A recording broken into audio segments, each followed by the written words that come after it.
జై శ్రీరామ్. శ్రీమాత్రే నమః. శ్రీ గురుభ్యో నమః. జనవరి 5వ తారీఖు 2025 సంవత్సరం జనవరి 5వ తారీఖు నుంచి జనవరి 12వ తారీఖు వరకు కూడా ఈ వారంలో ఉన్న గ్రహస్థితులను అనుసరించి ద్వాదశ రాశుల వాళ్ళకి ఈ వారంలో ఉన్న వార ఫలాన్ని మనం ఒకసారి చూద్దాం.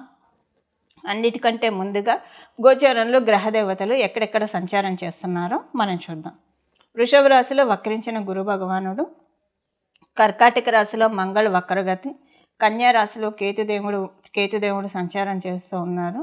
అలాగే మనకి ధనుసు రాశిలో రవి బుధుల సంచారము, కుంభరాశిలో శుక్రాచార్యుల వారు శని మహారాజు సంచారము, అన్నిటికంటే ఆఖరిదైన మీన రాశిలో రాహు భగవానుడి యొక్క సంచారము.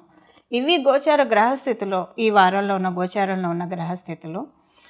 ఈ వారంలో ఉన్న విశేషాంశం ఏంటంటే బుధాదిత్య యోగము అప్లికేబుల్ అవుతుంది. ధనుసు రాశిలో సూర్యనారాయణమూర్తి మరియు బుధ భగవానుడు వీళ్ళిద్దరూ కలిసి, కాకపోతే ఈ బుధాదిత్య యోగము 100% స్ట్రాంగ్గా లేదు, బట్ అసలంటూ స్ట్రాంగ్గా ఉంది. అసలంటూ అంటే ఒక 30% స్ట్రాంగ్గా ఉందని చెప్పాలి.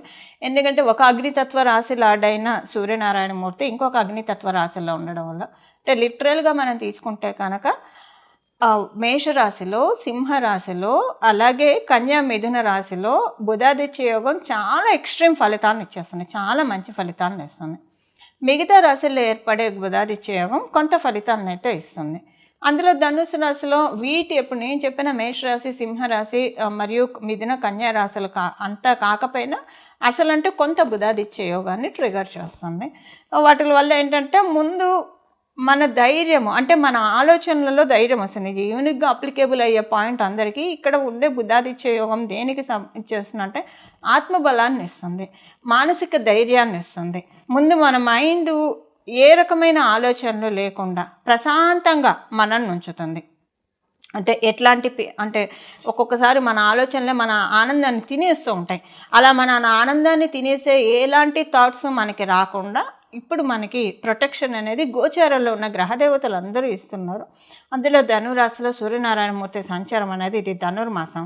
బుధ భగవానుడికి అధిదైవం కూడా విష్ణుమూర్తి. సో అందుకని ధనుర్రాశిలో వీళ్ళిద్దరి సంచారం కొంత మనకి ప్లస్ చేస్తుంది, బెనిఫిట్ చేస్తుంది. ఇంకా మనకి మిగతా గ్రహస్థితుల ప్రకారము ద్వాదశ రాశుల వాళ్ళకి ఇది ఇప్పుడు నేను చెప్పింది యూనిక్గా అందరికి అప్లికేబుల్ అయ్యే పాయింట్. ద్వాదశ రాశుల వాళ్ళకి ఈ వారం ఎలా ఉండబోతుందో ఇప్పుడు మనం తెలుసుకుందాం. ధనుసు రాశిలో పుట్టిన వాళ్ళు సాక్షాత్ జగతికి వెలుగునిచ్చే సూర్యనారాయణమూర్తి మీ రాశిలో సంచారం చేస్తూ ఉన్నారు. అందువల్ల ఏంటంటే ఇక్కడ మీకు లైట్ పెడుతున్నాడు. ఆయన పని ఏంటంటే వెలుగుల్ని ప్రకాశింపచేయడం. వెలుగుల్ని ఎక్కడ ప్రకాశింపచేస్తున్నారు? మీకే వెలుగుల్ని ప్రకాశింపచేస్తున్నారు.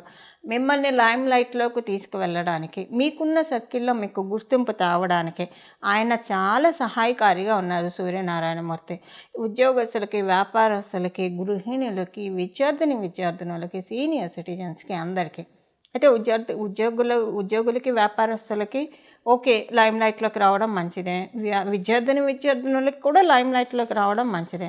మరి గృహిణులు ఎలా లైమ్ లైట్లోకి వస్తారు? సీనియర్ సిటిజన్స్ ఎలా అంటే అక్కడ మనం అర్థం చేసుకోవాల్సింది ఏంటంటే సీనియర్ సిటిజన్స్కి ఆరోగ్యం చక్కపడుతుంది, మనశ్శాంతి చక్కగా ఉంటుంది. అంటే వాళ్ళ పిల్లల గురించి కావచ్చు, లేదా వాళ్ళ చుట్టూ ఉన్న సిచ్యువేషన్స్ గురించి హాయిగా ఉంటుంది. ఒక స్థిరమైన మనసుతోటి ఉంటారు, మంచి ప్రశాంతత కలిగిన మనసుతోటి కృష్ణారామ అనుకుంటూ వాళ్ళ లైఫ్ను వాళ్ళు సాగిస్తారు.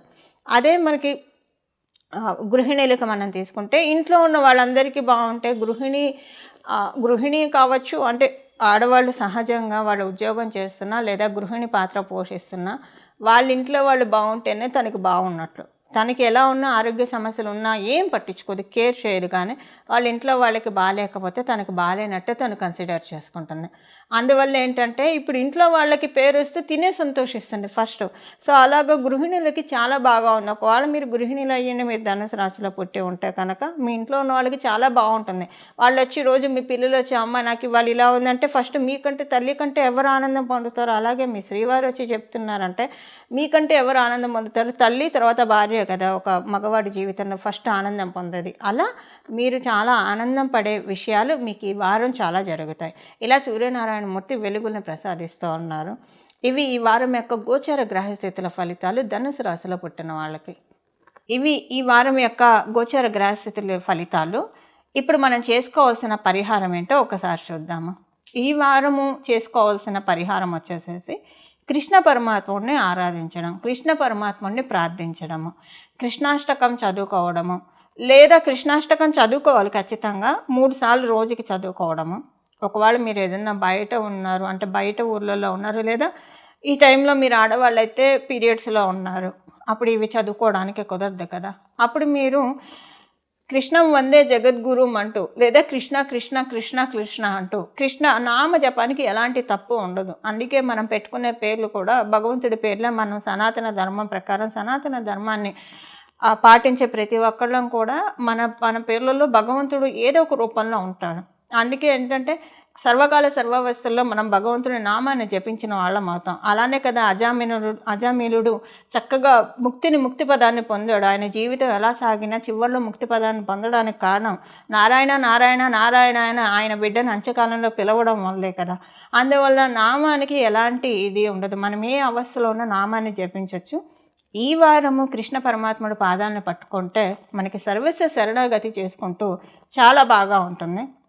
ఈ వారం అంతా కూడా కృష్ణాష్టకం చదువుకోవడము, అలాగే కృష్ణ కృష్ణ కృష్ణ అని మనసులో స్మరించుకోవడం వల్ల చక్కటి రిజల్ట్స్ ఈ వారంలో ఉన్న గోచర గ్రహస్థితులు కలగజేస్తాయి. ఈ వారంలో ఉన్న యూనిక్ పాయింట్ నేను చెప్పాను. మానసిక ధైర్యం, మానసిక దృఢత్వం మనకి కలిగిస్తుంది బుధాదిత్య యోగం, ధనుసు రాశిలో ఉన్న బుధాదిత్య యోగము.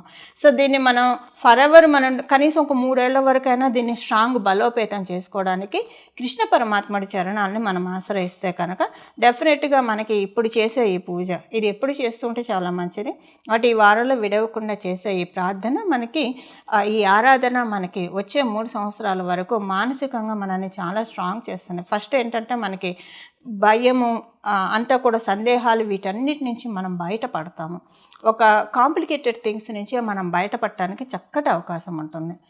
ఈ రకంగా మనం అందరం కూడా సమయాన్ని చక్కగా వినియోగించుకోవాలి పరమాత్ముడి సేవకు అని చెప్పి మనందరి తరఫున నేను కూడా మనస్ఫూర్తిగా కృష్ణుని ప్రార్థిస్తూ కృష్ణ పరమాత్మని ప్రార్థిస్తూ కృష్ణం వందే జగద్గురు మంగళం నమో భగవతే వాసుదేవాయ.